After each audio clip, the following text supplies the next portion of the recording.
everyone. It's Queens of Queens Radio here, Queens of Real Talk.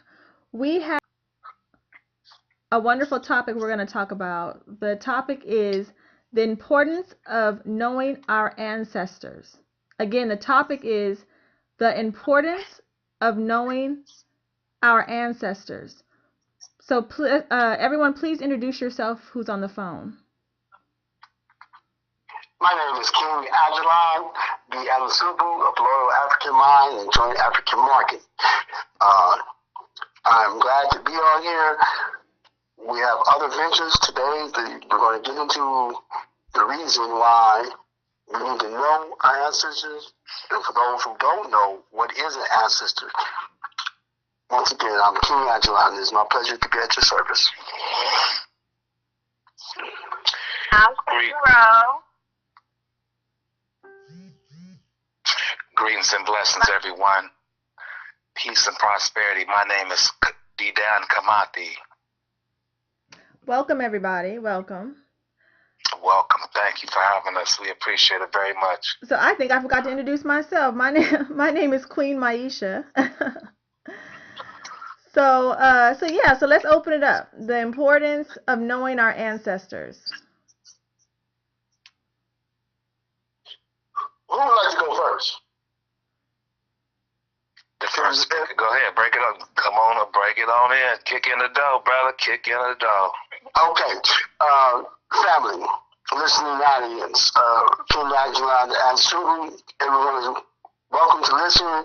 My major concern in anthropology and archaeology through sociology, cultural, social, and spiritual.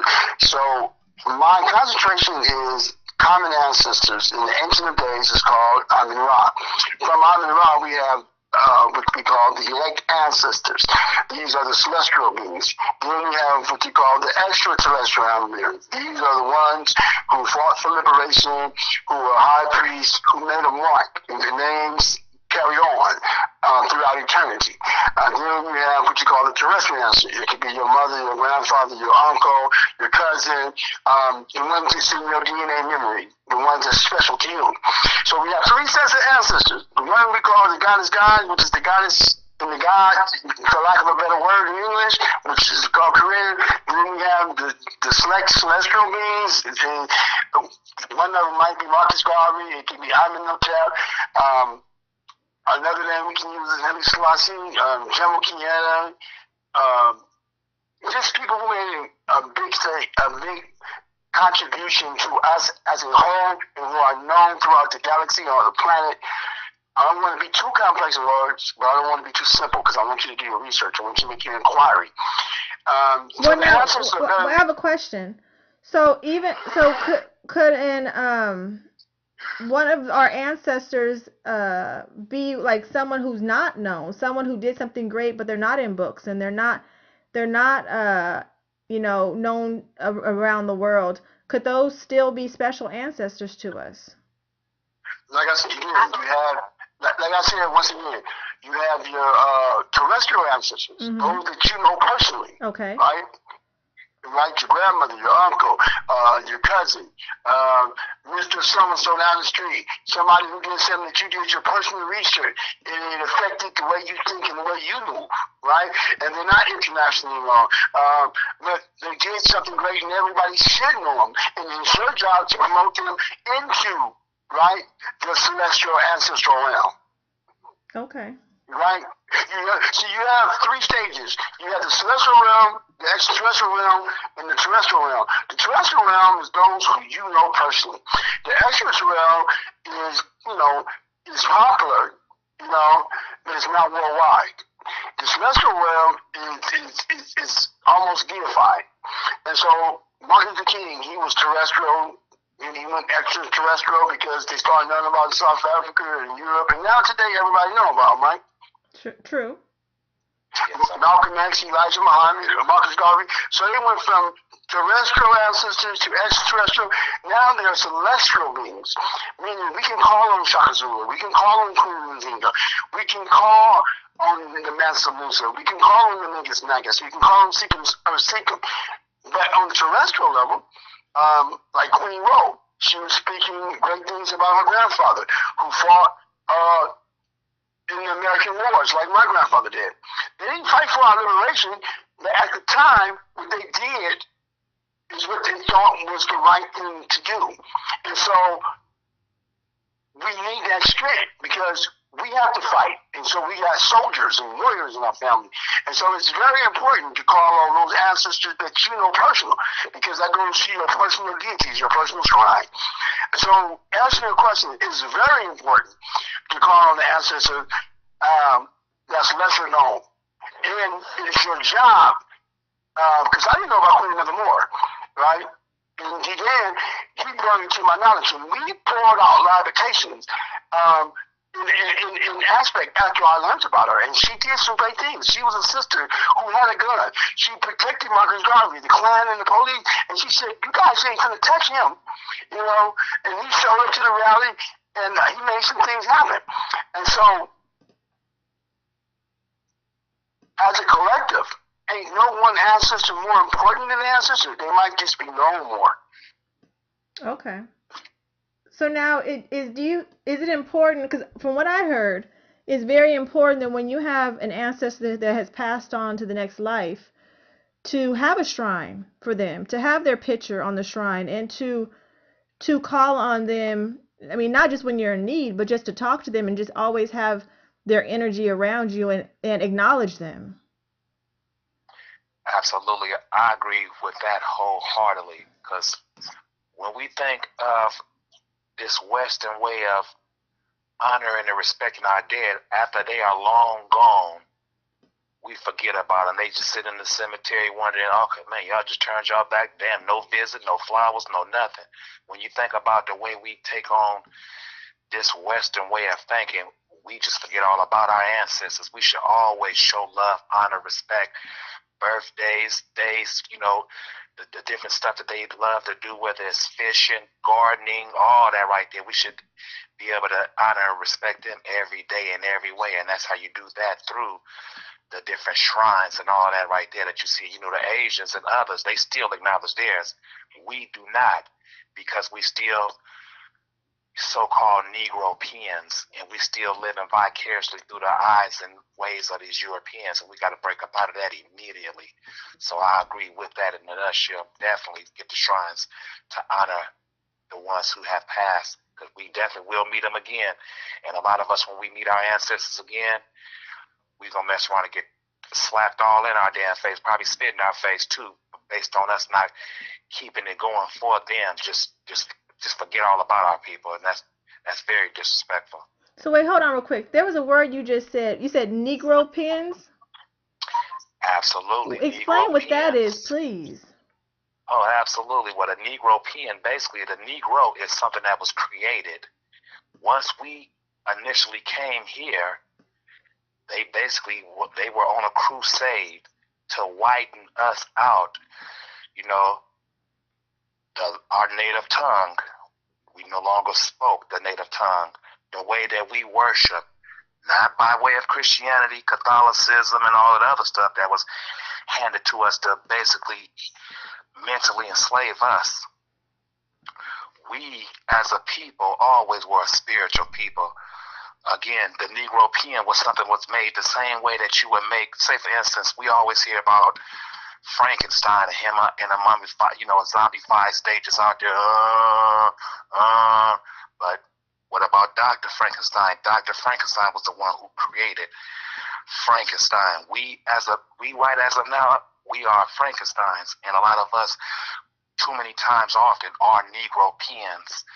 Again, all of what we had in us naturally, our culture, all of the African within us, they stripped that up out of us. A lot of us had names like Jones, Montgomerys, Greenwood, Branch, all these damn European names.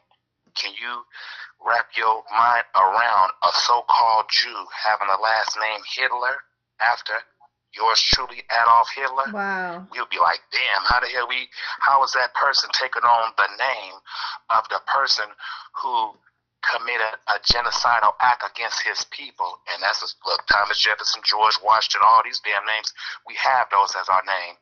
Again, that Negro Pill was one that was created at the hands of this damn European system, these Englishmen, these, all these European, even with the, with our Creole brothers and sisters taking on the identity of these damn French Europeans. We got to be careful of the stuff that we intake and internalize. So that's what the Negro PN is. And let me chime in on that. Oh, absolutely, brother. Go chime in, sir, please. Okay, so for those who are listening to this broadcast of Queenz, my name is Aijalon once again. And here's a reminder that on January the 28th, we will be having a live the 18th radio. 18th. Mm-hmm. Tell it to him. Say it to him. Give him the information. Oh, talking about the book club, right? Right. Yeah, right. It's January the 18th from 7 to 9 p.m. West Coast time. We will be having a discussion with the book called Stolen Legacy. If you go to Queens of Queens on Facebook, we'll be posting how to listen to the broadcast and how the book looks. The book is by Gregory G.M. James. So yeah, tune in. If you want to be part of the book club, please inbox me and let me know, and I could put your name on the list of people who are part of our book club, and maybe you could chime in on one of our open discussions. So that is January the 18th from 7 to 9 on Queens of Queens Radio. Also, to the listeners, go ahead, brother.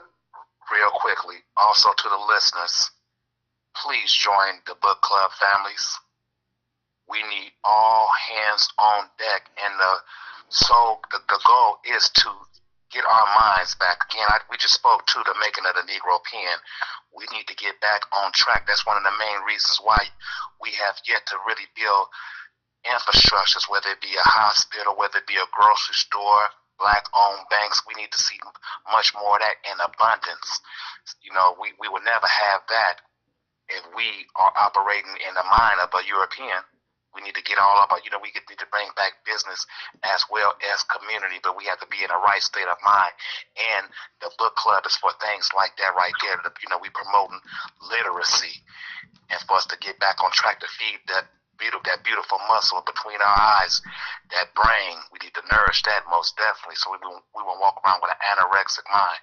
So to all the listeners, please, we need all hands on deck promoting literacy, because a lot of us, we are definitely walking around intellectually lazy and functional illiterates also.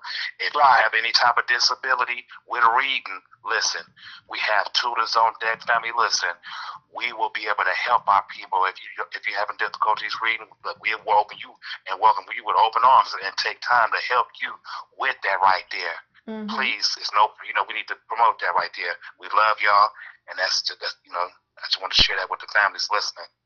Okay, and my main thing as far as the book club, before we get back onto the ancestors, the ancestors wrote some books back in the 1800s, back in the early 1900s.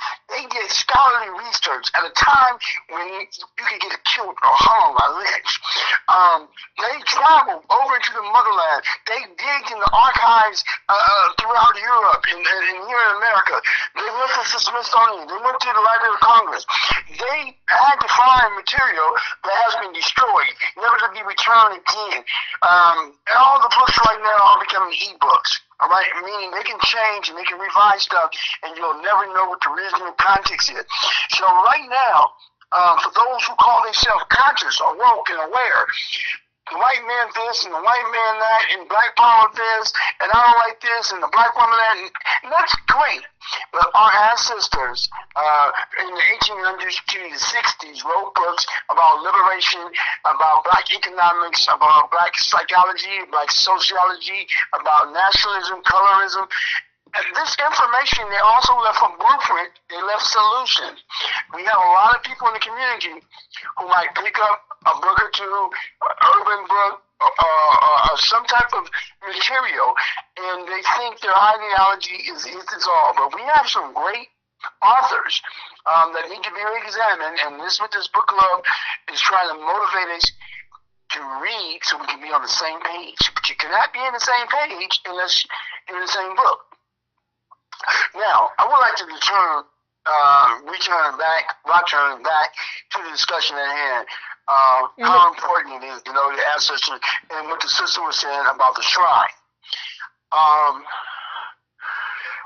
Europeans and Afropeans, meaning Africans who grew up with a European mindset, who want to go vacation in Europe and have a white woman, and they live on that continent, but they want to come in the European world, or they want the European world to be on the African continent, and they don't have a problem with having white wool or being in a black body and acting like an oppressing your own people. Same thing with the Negropean. The Negropean want to integrate to the system. The Negropean chooses to have the white man as his role model, to have the white men or white people designate what the future is going to be, to write the past, and they're comfortable with just having a job and material things and being a part of society. But when we're talking about going to the shrine, or building the shrine, or being part of a culture that deals with the ancestral realm, now we're talking about the pituitary gland and the pineal gland. We're talking about dark matter and black energy. We're talking about astro and the ether. We're talking about astronomy, astrology, and horoscope. We're talking about biology. We're talking about chemicals. We're talking about the earth. We're talking about the solar system. We're talking about the galaxy. And we're talking about the universe. The reason we're saying all these things because energy transfers.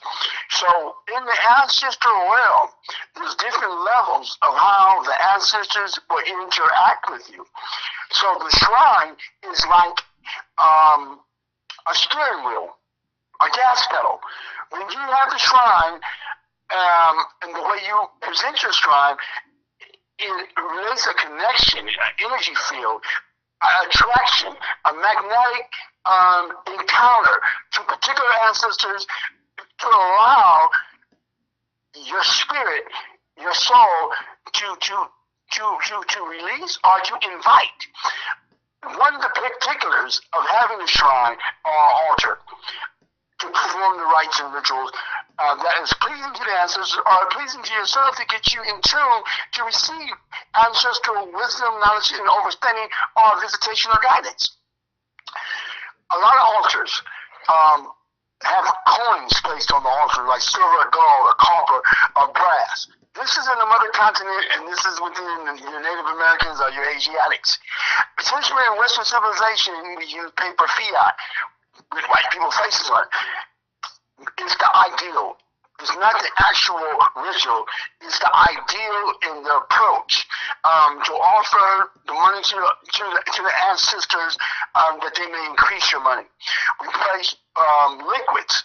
The basic liquid is water. We have some people who offer the ancestors liquor. I don't understand. If these same ancestors got fucked over and killed behind accepting some liquors, why would you keep the spirits drunk? Whether they like it or not. Some people like crack, some people like crystal meth, some people like animals. Who cares? No, you want to be in a pure natural state when you go to ancestors, and so you don't have to give them tobacco. But some people give them tobacco, some people give them cigars. All the stuff that they got, it was through trickeration. They did have certain herbs and certain drinks that they made themselves out of plants, and they beat it, and they passed the cup around. Those are the things that you want to set on your altar. Most people, the water is life. In all creational stories, we come through the cosmic waters, or the primordial water, or the universal waters. So when the ancestor, when the person becomes deceased, they have to travel. They have to travel to the land of the ancestors. And some of them come between the earth realm, and some of them stay in the ancestral land. So when you create your altar, you're creating a place for them to navigate to. Some of us have plants on altar because plants releases oxygen, and it's also as the proteins, the nutrients, and the elements that the ancestors have to breathe when their spirit energy comes back in. Some of us put a piece of earth like a rock or a crystal or a gem like a ruby or emerald or some sapphire. Some of us burn incense. Some of us have candles. Different candles have colors which call forth different frequencies. So I'm just letting the viewers or the listeners know that when you get into the importance of the ancestors, since the question is how important it is very important for those who are in the road or journey of life to get to the ancestral land, or for those who are speaking for liberation, or those who want spiritual upliftment and enlightenment, or for those who want to be on a path of success. There's an ancestor that will communicate with you if you can be still, patience, and use your fortitude and your tolerance to receive. Other broadcasters, I will go further and I'll have a format, but just putting it out there to answer a question, I had to give you a little bits and pieces, because this is multidimensional. And so to answer the question, yes, the answers are important. How important? It depends on what your life journey is, and how you look at yourself is the answer to how important it is. For me, it's very important. It's a daily, all-day inclusion. There is not a time that I do not include my ancestors. And so that's my lifeline to my past, to my present, and to my next move. I think with me personally, with staying in touch with the ancestors, it takes to me a conscious decision. The first few months that you actually do it, that you actually acknowledge them, that you actually talk to them, and you wait and listen for them to answer. Now I know when people hear me say wait and listen to them for them to answer, the human mind wants to go to human stuff, like you're listening for a voice, or you're listening, for some entity to come walk through the room. Me personally, when I talk to my ancestors, what I do is I have to clear my mind, and I talk to them as if, they are in the room, as if an actual physical body was in the room, and then I sit back, and sometimes they answer me quick, meaning through either a thought that comes in my head to answer my question. It could be a phone call from someone that's telling me a message, or it could take a day or two. But I have to keep my eyes open and my ears open and my senses open to realize when the message is coming that it's from my ancestors. And why? Because I asked them and I acknowledge them and I keep myself open.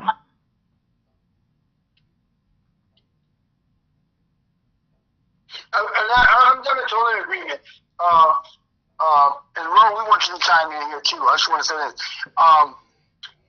Each ancestor are different levels of the ancestors. Like I was explaining, we have our creator ancestors, which is new in the Kemetic language, Amin Ra, Ma'at, etc., which is called Isis, Asura, which is called Asura, or Osiris.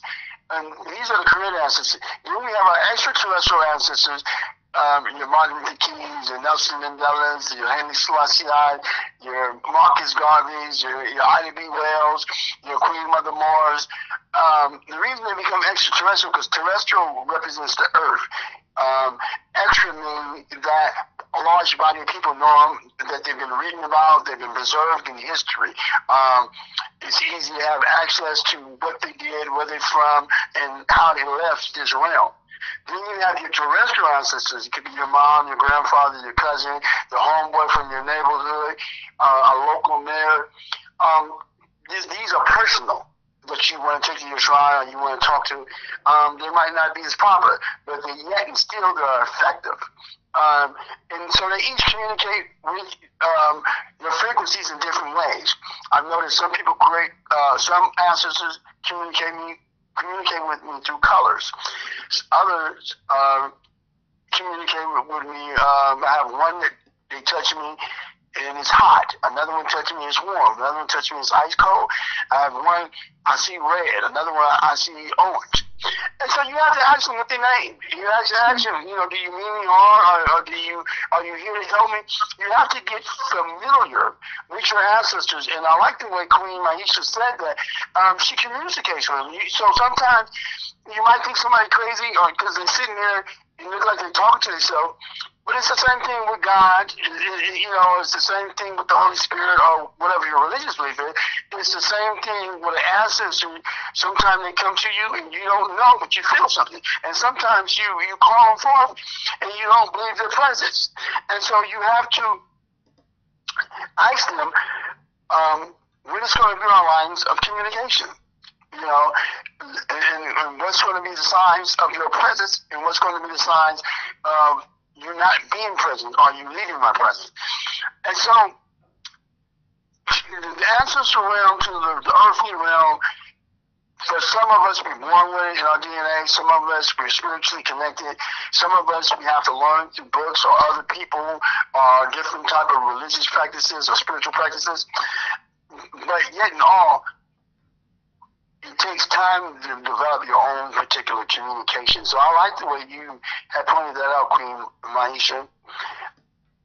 Yeah, I agree with you. Everyone is different. Everyone will come at it a different way, but the important thing is to be open-minded and know that you're never alone. Even when your physical body's in a room by itself, you always have your ancestors around you. And they're helping you even when you don't acknowledge them. But when you do acknowledge them, I think you cross this line of having some knowing your natural powers. Now, speaking of powers, this is where it gets scary. Not to scare you. Once you know your ancestors and once they guide you and you know your mission, like my mission is to uplift and liberate million souls worldwide, meaning bringing forth new culture, helping think about what is a new society, what we're doing right now, spiritual connections to energies and matters, which we call ancestors, or extraterrestrial beings, or angels, or whatever is in a different category. And so I know what my calling is. And so when you get to that level, you do not want to offend ancestors that are there to protect you, help you, and guide you. Now, if you don't know, there's no reap what you sow, there's no bad karma. But when you know and you get to a certain level and a certain age, and it's not a game and this is real, like Dedan was saying, then you're held responsible. So you don't really want to offend them once you invite them into your life and they help you get on the road or get to the path of success or whatever you're trying to do. You don't want to turn around and turn your back on them or be mean or be cunning or just turn into a whole different person. So, because that's a real special power when they surrender it to you or give you the gift of it. So I like the way you mentioned the power. Also, you have ancestors who are authorities. You might be a person who never had no authority or no rank, and they'll come to you and be upon you or in you and give you rank and authority, and that is that you never imagined. They'll open doors for you. What do you think about that, Ro? About the ancestors open doors for you and you being intact with them? Right, being in balance with them. I agree everything that you were saying. Okay. Yes, indeed. Yeah, now I know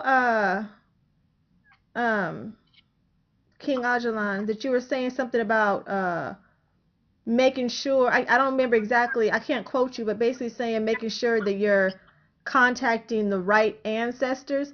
Now, if someone contacting their ancestors, is it possible that for them to contact some things that they don't want in their life? Exactly. This is what we got to get real. This is Queen Ro, Dedan, Queen Myesha, King Aijalon, listening audience, craftsmen, Mason, practitioners, witches, warlocks, spiritual healers, high priestess, revolutionaries, liberators, conscious people, unconsciously. You can contact some ancestors who are sellouts, who are pedophilias, who are rapists, who are evil killers, murderers. All your ancestors are not good. For number one, you can contact some ancestors who've been falsely accused, falsely imprisoned, unjust, or who made some mistakes, and they might need you to go do a redemption or a resurrection or a rebirth ceremony for them. Some ancestors might be rolling in the earth. They might need to be locked up in the spirit world, so they don't infect their children. You know, what they call generational curses. So we have to understand, throughout time, in the evolution of time, right, everybody is not cool. So we have to keep ourselves balanced on the scales. We have to stay within the law of Ma'at. We have to call on specific ancestors for a specific cause. You know, just don't call on all of them, because some of your ancestors are there to let you know what not to do. And some of them are there to let you know what to do. And some of them are there to help you do what you need to do. So how do you know the difference?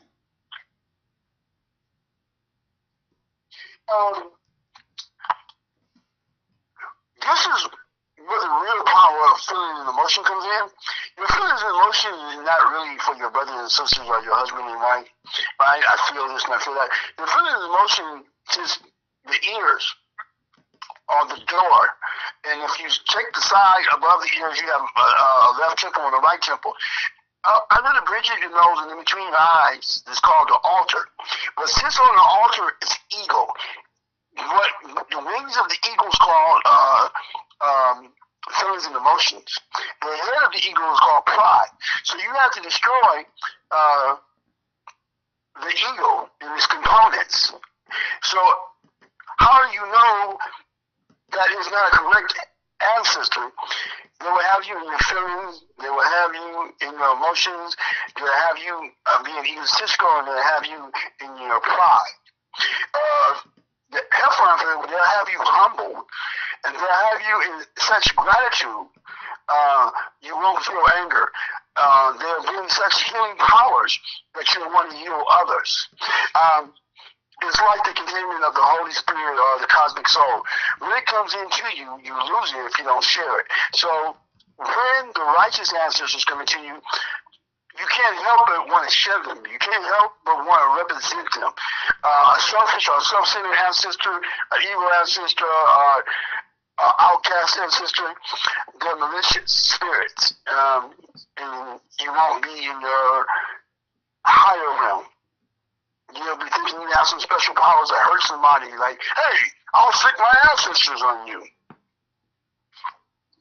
I totally agree. And I was actually, when I asked you that question, I had my answer in my head. And basically how you answered it is exactly how I would answer it also.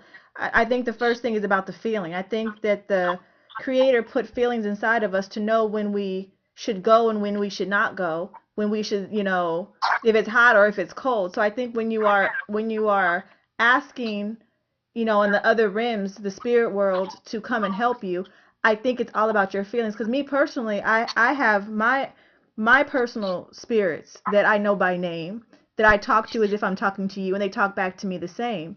But I've come across some spirits that I didn't want anything to do with them. And that let me know those are the ones, protect myself from them, don't talk to them, and talk to the ones I know.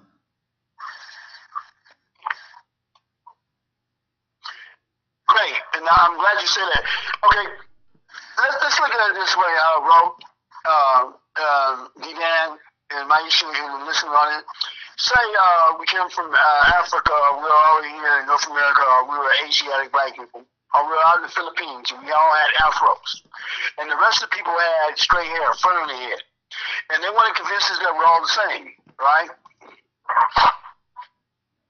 Correct? Yes, okay. Yeah.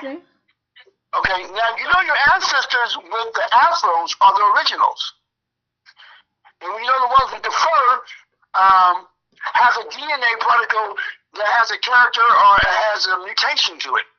And so if you invite that animal, or if you invite that clone or humanoid or character defect in, you'll get into doing some things that's not a part of nature.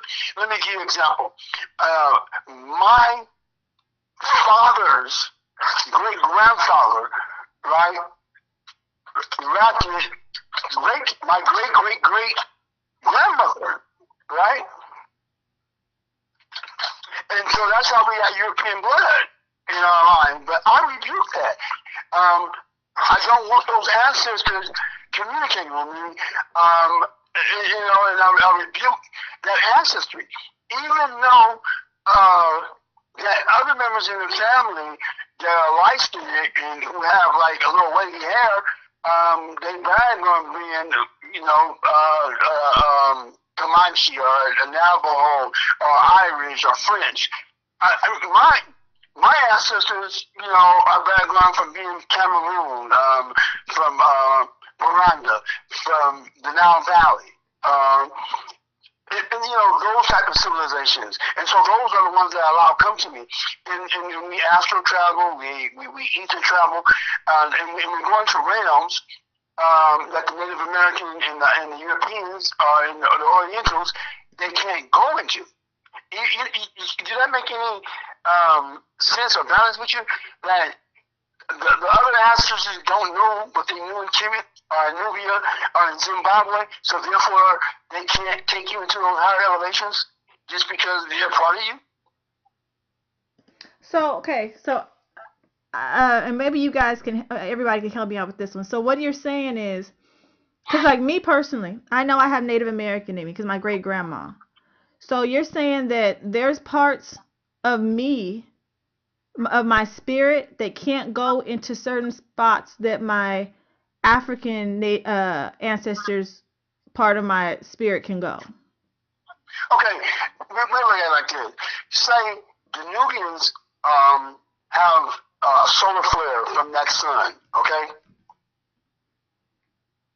And let's say all other people have the spirit and the water and they have the air and they do recognize the sun, but they don't have the flame of the sun. So your Nubian soul, which is the original, the Afros, right, were created for this whole cosmic universe. Okay, and as we mutated, we had genetic defect. We have people who look like us that came out of us, but they're not us. They came out. I am in my father, my father's in me. I'm in my mother's in me. So just because a different race came out of you doesn't make it you. So another way of saying, when you look at the Native American, they have a lot of animal totems, right? The coyote, and they have, it looks like it's close to the Africans, but they transfer and transform into wolves and coyotes and eagles and ducks and beavers. So do the Asians, and so do the people of India, and so do the Europeans. But when you go into the African continent, right, we use the animals to express different level of cosmic entities. We didn't have a relation or an invitation to transfer ourselves into animals, right? When we see a man body with an animal head, we know that was the God man. When we see an animal with a human, with a human head, we know that was the extraterrestrial. So we had the celestial beings and we had the extraterrestrial beings, and so we had to express them. And the terrestrial beings, we created them with fairy bodies. So our symbology and our language is totally different from the people with fur head. A lot of us want to believe, that we need to go into Hinduism or Buddhism or Native American spirituality, and somehow we're going to get closer to something. But why not stick with the original? Why not go with the original? Now, no one can stop you from contacting your European roots or your Native American roots or your Asian roots. Oh, look at it this way. in Canada, the Afro-Canadians are crying out for recognition and for rights. Over in America, the African Americans are crying out for recognition and rights. In Mexico, they just had a category of Afro-Mexicans, and they got still Latinos over there. Throughout South America, they got Afro-Latinos and Afro-Hispanics throughout the Caribbean and the Bahamas, and throughout South America.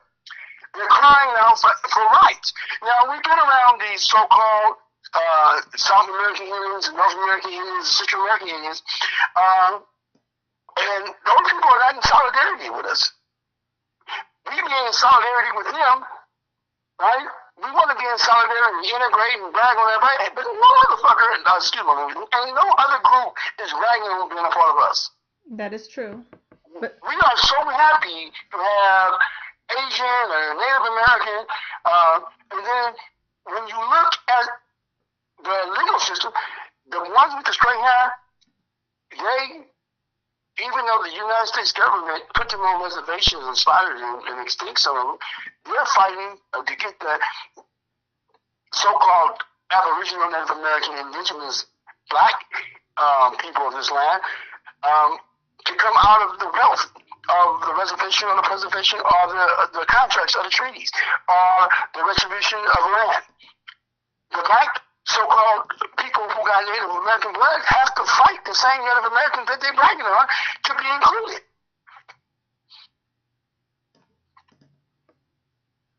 True. So you invite your Native American ancestors who have to be, they might be the same ones who were fighting your African ancestors. They might be the same one who was helping the Europeans or other Native Americans imprison and enslaved. Our relationship with Native Americans and Asians have not always been a good one. You can see that right now today. Now, I'm not saying be against them, and I'm not for listening, right? I'm just saying truth doesn't have a spin on it. Truth is the truth. It doesn't change because you like your grandmother, you like your European side. No, these people were vicious towards us. And the way you know that after 400 years, look at the records. All right? Who do you see in any other community while we going through these atrocities standing up for us? That's what they saying, man. Speak. Myesha, I'm gonna say this. When it was hollering Black Lives Matter, where is your Native Americans at? I'm not arguing against you. I know you're not. I know you're not, Queen. I know you're not. Bro. In fact, when you break down all other ethnicities, you will find your twos and fews, you know what I mean? But overall, I look at every fight that we have had against this system of white supremacy, racism, the civil rights movement and all that right there, our ass getting sprayed with damn water hoses, dogs biting the breasts off, or women's biting brothers' genitals off. All the while, when I seen us out there marching for our rights, I seen a few different little priests and different little white folks in the forefront, right there alongside, but for the most though, collectively, it was no damn Latinos, you know what I mean? Like I say, and when I say collectively, though, like I'm not talking about the twos and fews, with the ones who did that. I appreciate y'all. If you're listeners, thank y'all very much. We appreciate all that right there. But damn it, we need all. Well, I'm gonna say this, and I do mean to cut you off, right? And like John Henry Carter, we have no friends, man, for real. Let me say this. I do mean to cut you off. If there was Latino, there was Afro-Latino. If there was Hispanic, there was Afro-Hispanic. And if there was Native American, there was the Afro-Native Americans. Okay?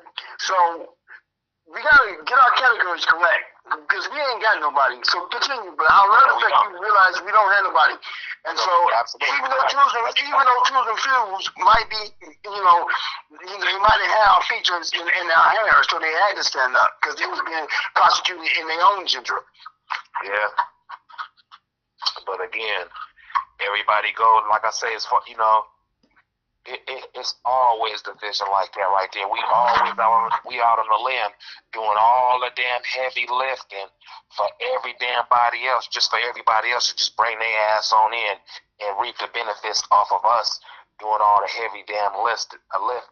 When you look at the Homestead Act, the land that was given to these damn European immigrants over us, when it was due, all that was supposed to be for us.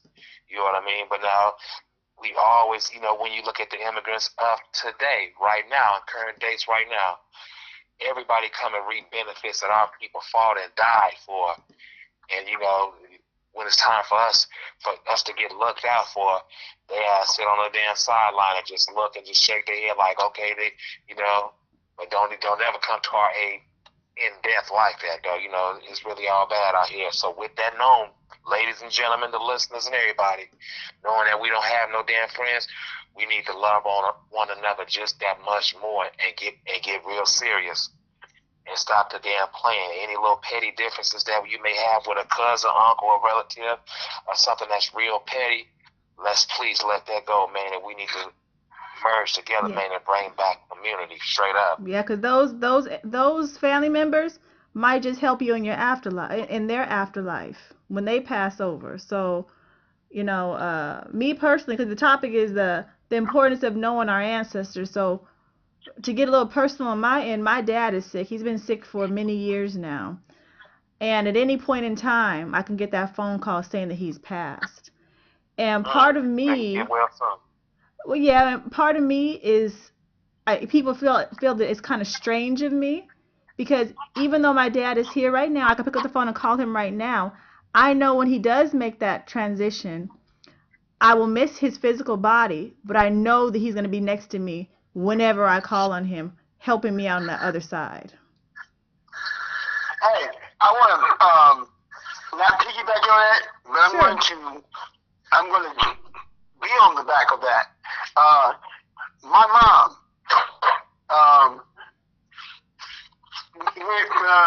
cancer, and what cancer is just having foreign substances in your body, fighting your body, and just wearing your immune system down. And growing in certain areas. We talked about our spiritual connection, and she was Christian with the Jesus Christ. And so I told her where I'm at, right?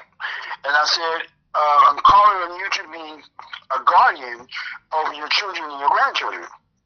And so when she was in hospice, they had a hospital, and so they brought her home. She wanted to be at home. And so I was trying to get there before she passed. One thing the body, the transmutation of the soul, that's a whole different program. But the soul doesn't leave the body right away in the 7 spirits that the body has. We'll get into that in another broadcast. Matter of fact, a lot of this information about the body components and the levels of spirits and souls in your DNA and RNA is in the book Stolen Legacy. So tune in January 18th between 7 and 9 on Facebook, QofQRadio. Cool Radio. Queenz the Queen. With Cool Radio. With Queenz the Queen. It's going to be really informing. So a lot of the energies and conscious energies of the ancestors are discussed in Solar Legacy to a certain degree. Gotta have eyes to see, ears and ears what to say. So going back, my mom, and so she's on her deathbed, and we're discussing this, and she entered the prayer with me. So she let me say it the way I need to say it, and she said amen and in Jesus' name, which is cool, right? Because you cannot go past your own understanding. Water cannot see, go past its own level. But however, right before she passed away, I seen her read the Quran. She picked up the Egyptian Book of the Dead. She wore her African clothes. She really supported me in doing what I was doing. So some of them cannot step out to the cage that they're in, right? Because it's a mental cage. But she tried. You know what I mean? Mm-hmm. And so when she passed, I went to the house, and they were all crying, and they were looking at me like whatever. But I went to her body, and I did a passage, a rite of elevation, and a releasing of spirits, and a retaining of one spirit to be connected to her kids and her grandkids and her generations to come, right? And they gave me some instructions, right? that I must always tell the story of who my mother is, and to make my children tell the story of who their grandmother is and their children. And that's part of keeping the ancestral lineage.